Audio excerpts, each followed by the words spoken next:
I started August strong by opening the van door into my head and giving myself a new scar. Then Sydney and I drove to Boston for a Fall Out Boy concert.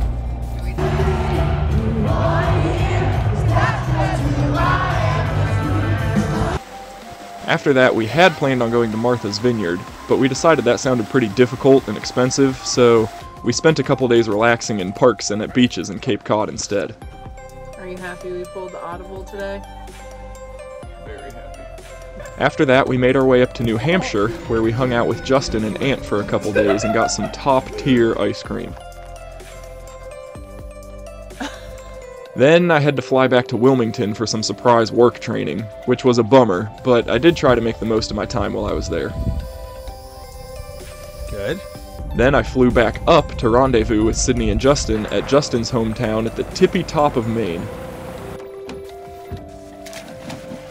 A couple years later. I hugged. On our way back down to Boston, I was introduced to O-Hop, Orono House of Pizza, which quickly became my favorite pizza place ever. If you're ever in Orono, Maine, you have to go there. Then, back in Boston, we met up with Chris for what he calls a culinary vacation, which I'm always happy to tag along for. First lobster roll. Yeah. We also did some touristy things though, like the Salem Witch Museum and a Fenway Park tour. After that, we made a long trek back to Columbus to babysit little Jack for a few days. Jack on our hands. Turns out us being there was just the motivation he needed to start crawling for the first time, so that was exciting.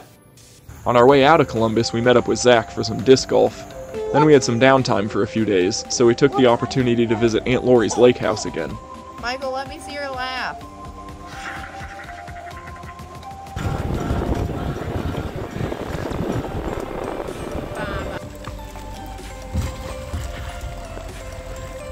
Wow. Then we headed up to Akron so Dad could help out with a little van work and show us his cool bugs. No, he was not right. And last but not least, we headed down to Cincinnati for Kyle's wedding, giving Robert and Brittany an opportunity to show off their new house to us. Kyle's wedding was Labor Day weekend, so technically it was in September, so you can see that in the next video.